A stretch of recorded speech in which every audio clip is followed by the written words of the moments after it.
Hello dear viewers, it is our pleasure to welcome you to this latest edition of the News in English on Rwanda Television. My name is Serge Nhore. Let us begin with the headlines.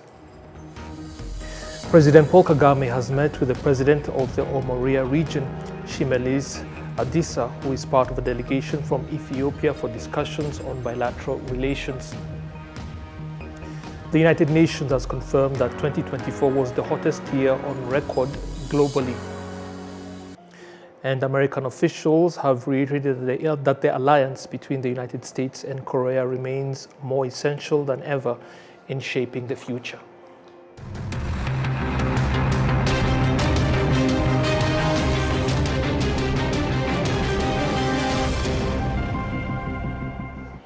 Now to the details. Thank you again for taking the time to join us. On Sunday afternoon at Village Rugwiro, President Paul Kagame met with the president of the Oromia region, Shimelis Adisa, who is part of a delegation from Ethiopia for discussions on bilateral relations. Rwanda and Ethiopia enjoy very good relations. Existing cooperation is in several areas, which include, among others, defense, police, trade, air services, capacity building, agriculture, education, health, culture and tourism, correctional services, as well as an extradition treaty.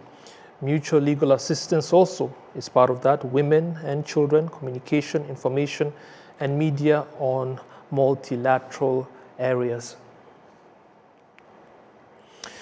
Now, in recent days, parts of the country have been experiencing unusual heat, a phenomenon that is, however, affecting the entire world as well. The United Nations has confirmed that 2024 was the hottest year on record globally. The Rwanda Meteorology Agency states that the increase in temperatures is more pronounced at night. Many people report that they no longer use blankets during the night due to the heat, and during the day, the rising temperatures have led to increased demand for air conditioning in homes and cars, though affordability remains a challenge. This extreme heat began to escalate last year following similar trends observed in 2021. The Director General of the Rwanda Meteorology Agency confirms that data from 14 weather stations across Rwanda show significant temperature increases, especially at night compared to daytime. A report from the World Meteorology Organization, released on the 10th of this month of January this year, reveals that in the past decade, that is 2015 to 2024, there has been characterized by unprecedented global heat. The data indicates that 2024 saw a global temperature increase of 1.55 degrees Celsius compared to pre-industrial levels. That's between 1850 and 1900. The United Nations Secretary General Antonio Guterres has called on nations to take action in 2025 to reduce greenhouse gas emissions. Wars are causing enormous pain, suffering and displacement. Inequalities and divisions are rife, fueling tensions and mistrust. And today, I can officially report that we have just endured a decade of deadly heat. The top 10 hottest years on record have happened in the last 10 years, including 2024. This is climate breakdown in real time. In 2025, countries must put the world on a safer path by dramatically slashing emissions and supporting the transition to a renewable future. It is essential and it is possible. I see hope in activists, young and old, raising their voices for progress. I see hope in the humanitarian heroes overcoming enormous obstacles to support the most vulnerable people. I see hope in developing countries fighting for financial and climate justice. I see hope in the scientists and innovators breaking new ground for humanity. And I saw hope in September when world leaders came together to adopt the Pact for the Future. The Pact is a new push to build peace through disarmament and prevention, to reform the global financial system so it supports and represents all countries, to push for more opportunities for women and young people, to build guardrails so technologies put people over profits and rights over runaway algorithms. Together we can make 2025 a new beginning, not as a world divided, but as nations united. The findings are based on a 40-year temperature trend. with averages for Rwanda assessed between 1983 and 2024. Environmental experts have emphasized the need for stronger measures to protect the environment and reduce atmospheric pollution.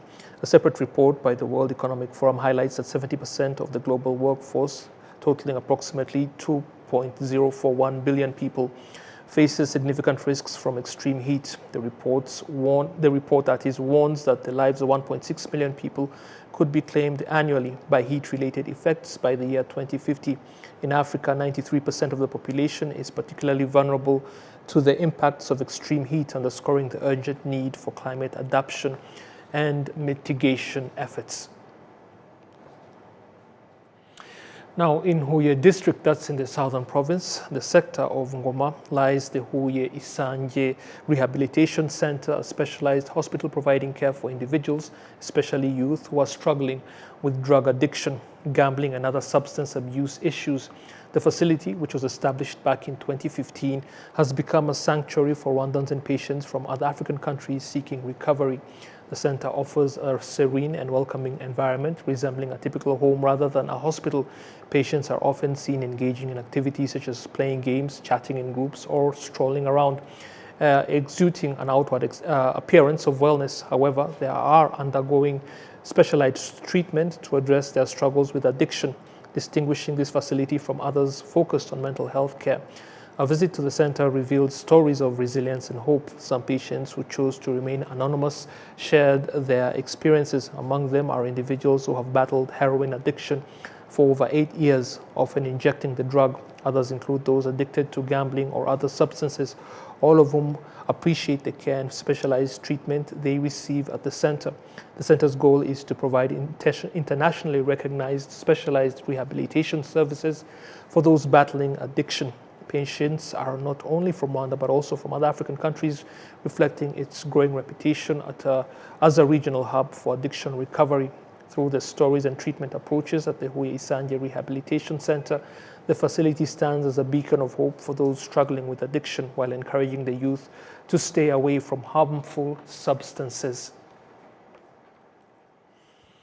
Now back to Kigali, and residents in the city are urging for careful consideration when relocating people due to public interest projects or when moving them from areas that pose risk to their safety, such as high-risk zones as well as wetlands. In the Nyabisindu Cell, Remera sector, residents of various villages were relocated about 5 years ago. They were informed that their homes were in hazardous areas, including wetlands, and thus needed to be vacated. However, some were surprised when a subsequent urban master plan designated the area as suitable for residential purposes. The residents are questioning why they are not compensated for the homes they were asked to demolish. In the recent press conference on Thursday, His Excellency the President of the Republic emphasized that authorities must adhere to the legal framework regarding relocation for public interest. He also called for caution and sensitivity when removing residents from wetlands, ensuring that such decisions are both lawful and considerate. Rwanda's law on expropriation for public interest outlines clear steps to protect affected residents, these being fair compensation, timely payment, penalties for delay, and a well-established relocation process. Now, youth in Rwanda are seeing modernized agriculture as a lucrative opportunity, though many remain unaware of its potential. After completing his undergraduate studies in environmental conservation and disaster management, Vincent Sindikubwabo ventured into agribusiness by producing organic fertilizer using worms available locally here in the country. He operates in Mayanje sector of Bugesera district. He collects biodegradable waste from local residents who give it to him for free. In return, he sells them organic fertilizer at an affordable price. Sindikubwabo is determined to expand his business, aiming to meet the growing demand for his fertilizer. In the next 3 years, he plans to work with at least 5,000 farmers. Local farmers benefit from this initiative and have been giving tons of cow dung to Sindikubwabo at a modest price and receiving affordable fertilizer in return. Sindikubwabo's story underscores the potential of modern agriculture to generate income and promote environmental sustainability. His efforts demonstrate that agriculture, when approached innovatively, can attract young people and contribute significantly to rural development. Now, Rwandans have been commending the national identification card and how it is increasingly being integrated with other technological services, but they request that it continue to expand to include more information and advanced technology. We have the details with William Evans Mutabazi. With a number of locals confirming that the identification card is a crucial document, they also mentioned that it has become a general requirement for those needing many services, including civil registration, healthcare, financial services, and international travel. When crossing to Uganda, we now use our identity cards, then we are permitted to travel without any hesitation.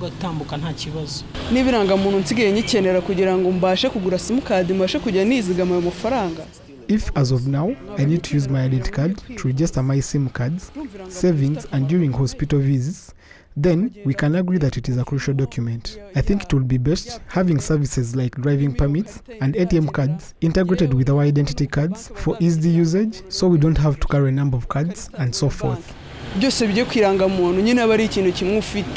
The Director of Civil Registration and Data Collection at the National Identification Agency told us that a process is underway to upgrade the current identification card to include new features. Indi izaza ifite inomero imwe. These new IDs will have one number that will be maintained even after it is lost and renewed. We shall assess some of the gaps, if any, that need to be rectified, then upgrade thumbprint technology and also eye scanners. Gufata ibikumwe no gufata imbona y'ijisho. Dr. Mgenzi Patrice, the Minister of Local Government, reaffirmed the value of the Rwandan identification card, saying it signifies a great deal for Rwandans and on the international stage. Ikoranabuhanga manza muri regio turabambere.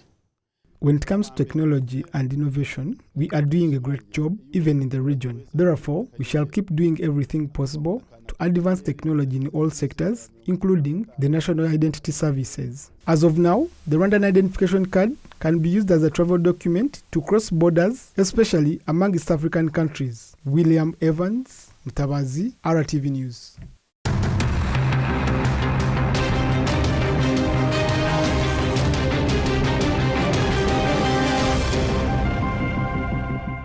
Welcome back, and now international news. American officials have reiterated that the alliance between the United States and Korea remains more essential than ever in shaping the future. VOA has the details.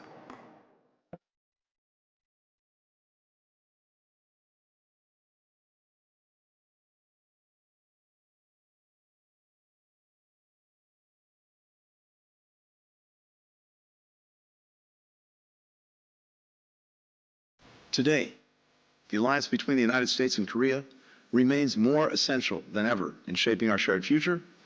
We've enhanced our extended deterrence, the United States' commitment to defend our allies with the full range of our conventional and nuclear capabilities, as well as our ability to coordinate and respond to DPRK aggression, including through the Nuclear Consultative Group. Together with Japan and the ROK, we have forged a new era of trilateral cooperation, helping to advance a shared vision of an Indo-Pacific that's free, that's open, that's prosperous, that's secure, that's resilient, increasingly connected. A more unified partnership for peace and stability, from the Korean Peninsula to the Taiwan Strait, an engine of economic and technological progress. I believe it's in the strategic interest of each of our countries not just to sustain this trilateral cooperation, but to grow it in the years ahead, particularly in an era when security in the Indo-Pacific and Europe is increasingly intertwined. The United States is now Korea's second largest investor and largest good exports market. I remain fully, strongly optimistic that the United States and South Korea will continue to go together into a future of our own making.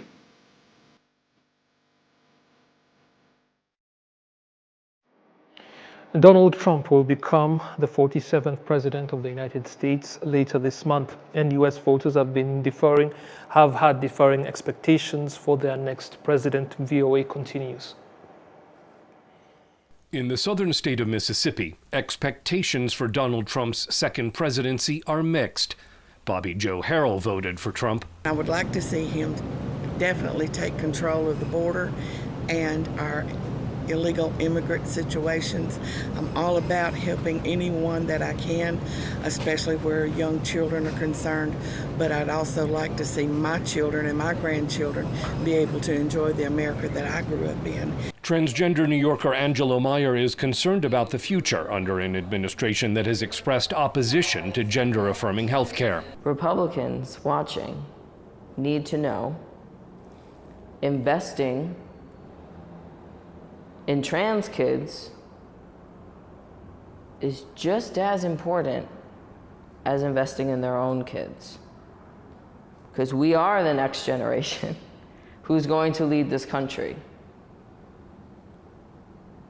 And we have bright ideas, strong futures. Sean Cushing wants Trump to focus on the economy.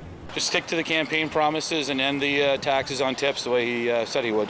Jerry Helton in Mississippi agrees the economy is the top priority. I would like for President Trump to be able to lower the cost of living for us again. I'm tired of living from paycheck to paycheck. In Pennsylvania, Samira Sherfawi worries about Trump's impact on her reproductive and religious rights. I'm thinking I'm losing my right, women's rights. I'm thinking I'm losing my right religion because I see that he wants to put forward just Christianity, and I believe that this country opens up to every religion. I feel as though that everyone should be able to learn about the religion in schools, not just one. In Texas, Trump supporter Ross Barrera says the incoming president's business experience will help put the country right.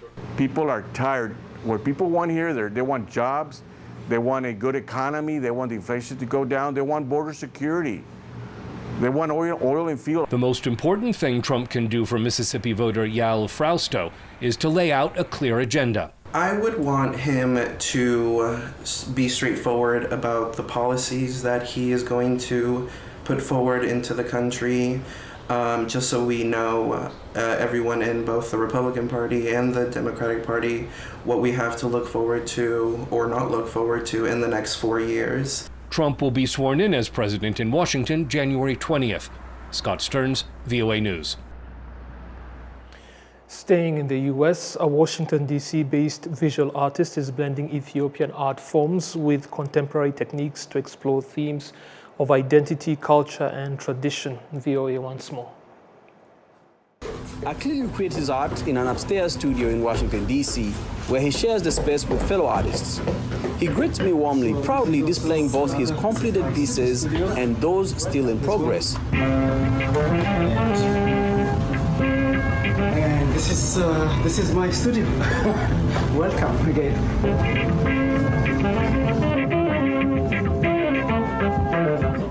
I am from Ethiopia, from Africa, so currently residing in the United States, and trying to live within this culture at the same time thinking about my own culture, my past. So it's like trying to connect these two. How do you balance traditional Ethiopian elements with modern influences in your artwork? Yes, in my artwork I am trying to study and also know more about the traditional Ethiopian paintings, the scrolls, magic scrolls.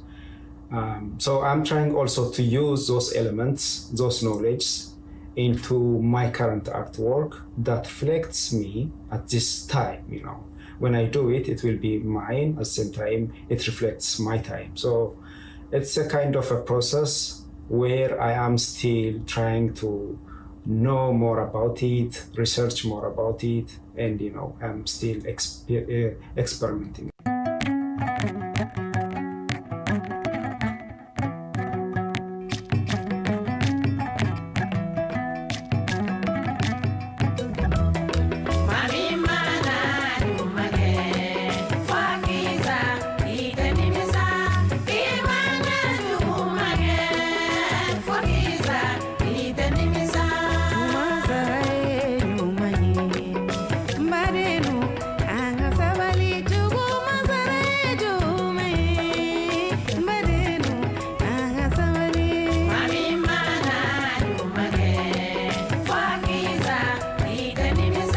My personal journey, I can say, as an Ethiopian who immigrated from Ethiopia to the United States. I'm trying to assimilate the culture at the same time, looking back into my own ancestors, my own Ethiopian traditional art, African mask. So I am still on the gray area where I am trying to find myself at the same time to connect with what currently I am living in, at the same time what my experiences and my past is. So I am still figuring out, that's where my art is born. I see your work features a lot of rich symbolism. Can you explain some of the symbols you use in the artwork? Yeah, most symbols that I use in my artworks are from Ethiopian paintings, the scroll magics, so the Ethiopian alphabet, and mostly I also use, the African masks, so how those elements are used, and still that I am searching and using those elements, to express myself.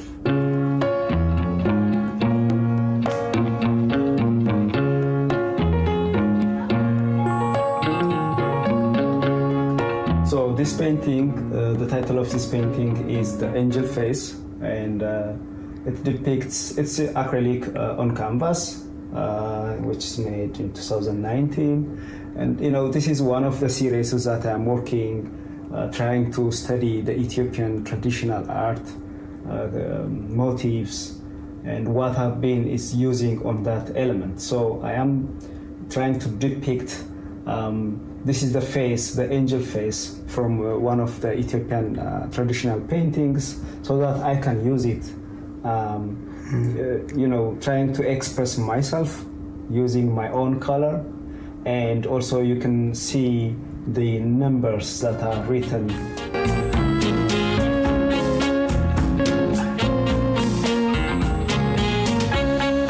I also don't put like, this is how I have to finish, but I let myself, my hand, my brain to exercise, to experiment on that, and the outcome, whatever comes, I'll be happy.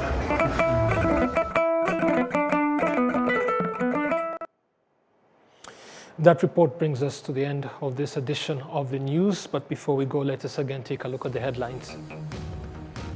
President Paul Kagame has met with the president of the Oromia region, Shimelis Abdissa, who is part of a delegation from Ethiopia for discussions on bilateral relations. The United Nations has confirmed that 2024 was the hottest year on record globally. And American officials have reiterated that the alliance between the United States and Korea remains more essential than ever in shaping the future.